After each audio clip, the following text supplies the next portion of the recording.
सत्संग कभी रूप, कभी नाम, कभी धाम, कभी गुण, कभी अभी क्या हो रहा है, भगवत गुण का प्रतिपादन हो रहा है। सत्संग चल रहा है ना, भगवान के गुण क्या हैं, भगवान कितने दयालु हैं, भगवान कितने कृपालु हैं, भगवान ने क्या क्या नियम बनाया है जिसे हमें पालन करना है, भगवान के नियमों को पालन करने को ही धर्म कहते हैं। तो ये भी सत्संग हो गया। अब यहाँ से निकले और जैसे ही निकले तो बाहर निकल के अरे हमारे चप्पल पे कौन अपना चप्पल रख दिया, यहाँ हमको यही ठीक नहीं लगता है, ये आश्रम है कि क्या जगह है भाई, यहाँ पर कोई व्यवस्था नहीं है, बताइए चप्पल पर चप्पल रख दिए, ये कोई आश्रम होता है। अब ये समझिए ये पूतना और रावण के चाचा चाची हैं, ये सत्संगी लोग नहीं हैं। अभी निकले गुण सुन करके भगवान का और एक ही क्षण में इनका मन उड़ गया पूतना के शरण में। जब तुम सत्संग में बैठते हो ना तो केवल देवी देवता ही नहीं घूमते रहते हैं आसपास में, रावण इत्यादि भी घूमते रहते हैं कि ये तो हमारा शिकार है। जैसे वो नाई होते हैं ना, नाई, हम लोगों के ज़माने में जहाँ हम बाल कटाने जाते थे तो नाई अपना अधिकार कर लेते थे कि ये मेरा है, 2 साल से इसका मैं काटता हूँ। एक बार एक दूसरे नाई ने काट दिया, दोनों नाई में जो भयंकर, तू कैसे मेरे जजमान का काट दिया रे, 2 साल से इसको हम काट रहे हैं, मतलब बाल काट रहे हैं, उल्टा मत समझिए आप, हम इनके बाल को काट रहे हैं, हम इनका हेयर ठीक कर रहे हैं, तो जजमान समझते हैं। पंडित जी नहीं जजमान समझते। हाँ, आपके जो है परदादा के परदादा भी यहाँ आया करते थे, वो वहाँ से आते थे, आप हमारे जजमान इधर आइए, चलिए हम तिलक लगाएंगे। दूसरा कोई लगा दे तो आपस में भी तिलक लग जाए, पहले तिलक लगाने के पहले, वहाँ भी जजमान है, हर जगह जजमान है। तो जब सत्संग में आप बैठते हैं तो ये मत सोचिएगा कि केवल ध्रुव, प्रहलाद, मीरा इत्यादि आसपास में और हनुमान जी बैठे हैं। हनुमान जी के ठीक पीछे कालनेमी भी बैठा रहता है कि हमारा चेला भी सत्संग सुनने आया है, पर सत्संग के बाद फिर हमारे साथ जाएगा, हमको पक्का पता है, क्योंकि कालनेमी की तीसरी औलाद है ये, समझ रहे हो।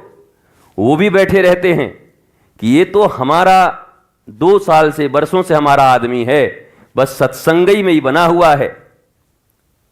सटक सीताराम जैसे ही सत्संग से निकलेगा वह हमारे साथ चल पड़ेगा। ये कपट, छल, अहंकार, क्रोध, ये इसके भीतर भर जाएंगे, 3-5 करने लगेगा, इसलिए सभी घूमते हैं यहाँ पर। इसलिए ये मत समझिएगा कि आश्रम इत्यादि, धाम इत्यादि में केवल भगवान, साधु, संत और देवी देवता रहते हैं।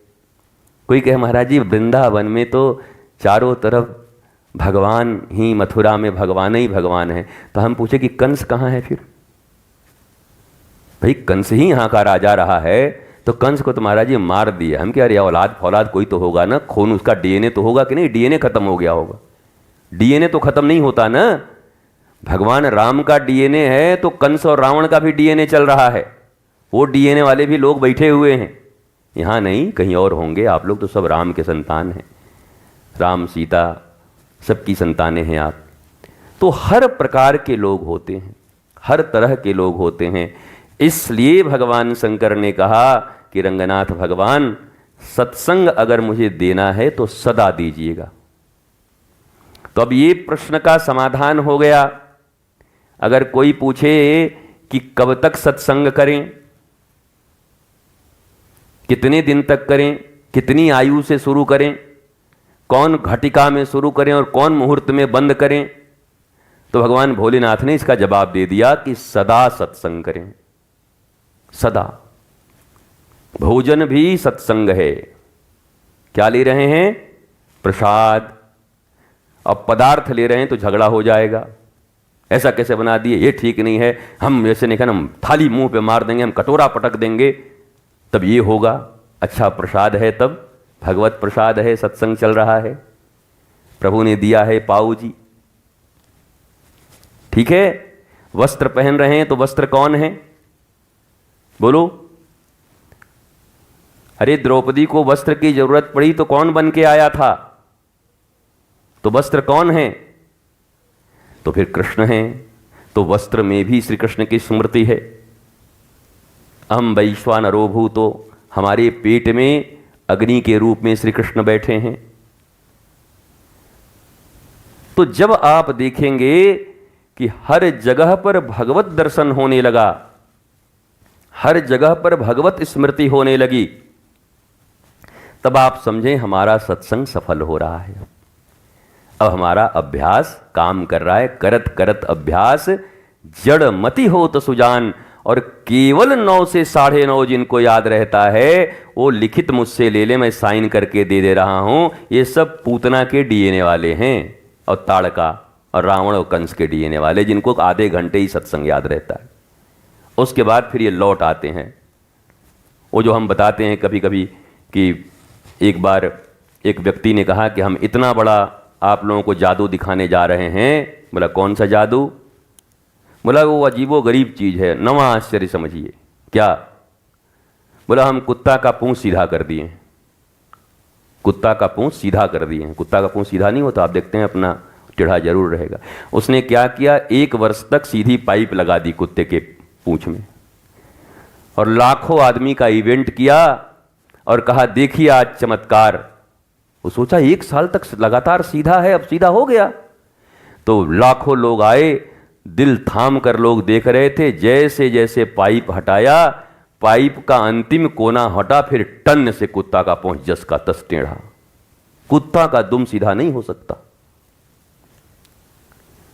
तो ऐसे ही जिनमें डीएनए उन लोगों के हैं, आप कहते हैं ना, एक ने लिखा हमको कि महाराज जी आपके वृंदावन में ही तो कम, आप लोग वृंदावन में रहते हैं, अयोध्या में रहते हैं, वहाँ कम फ्रॉड लोग रहते हैं, बहुत फ्रॉड लोग रहते हैं। वहाँ भी धर्म के नाम, हमारा नाम भाई रितेश्वर जी है, तुम टरटराओ मत। ये बैठे बैठे लैपटॉप टरटरा रहा है कि आपका नाम क्या है बताइए, बताओ।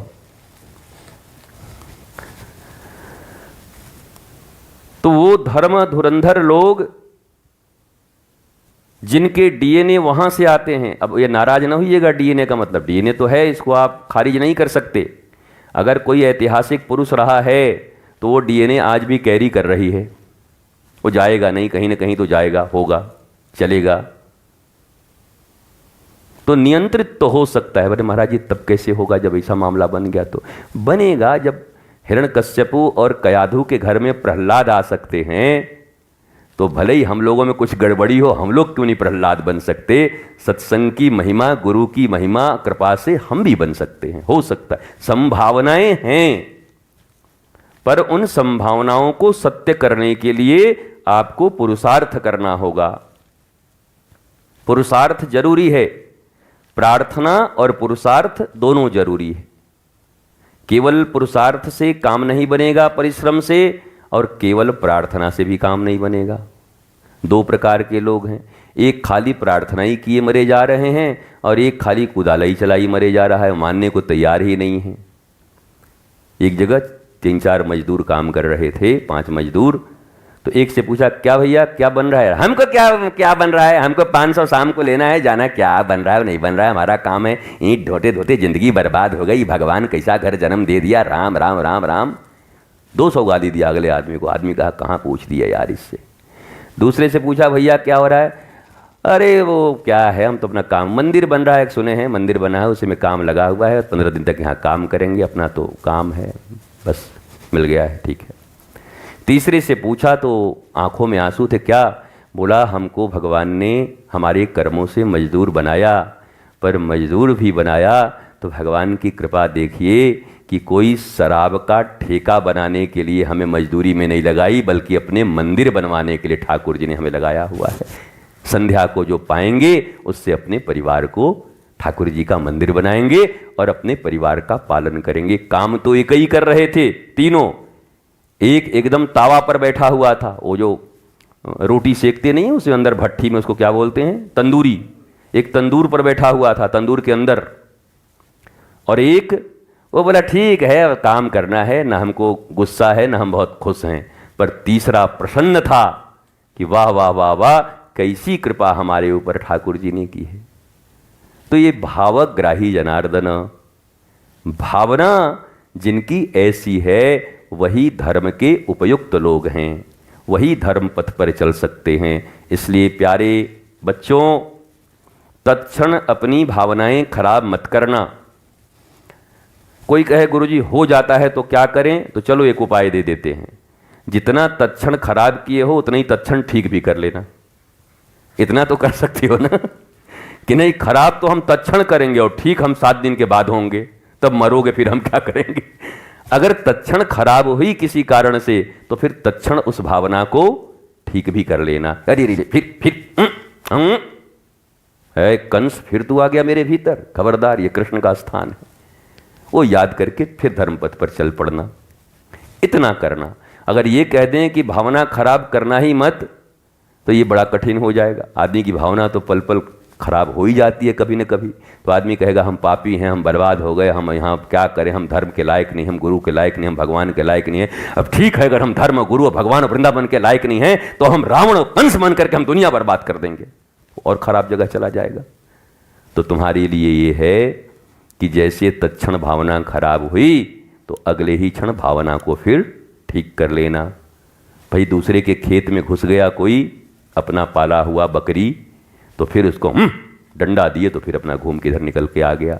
तो मन रूपी बकरी इधर उधर जाएगी, पर यह सत्संग का डंडा और गुरुवाणी का डंडा सदा याद रखना, तो बकरी ठीक ठीक चरती चलेगी, किसी का और डंडा खाने की जरूरत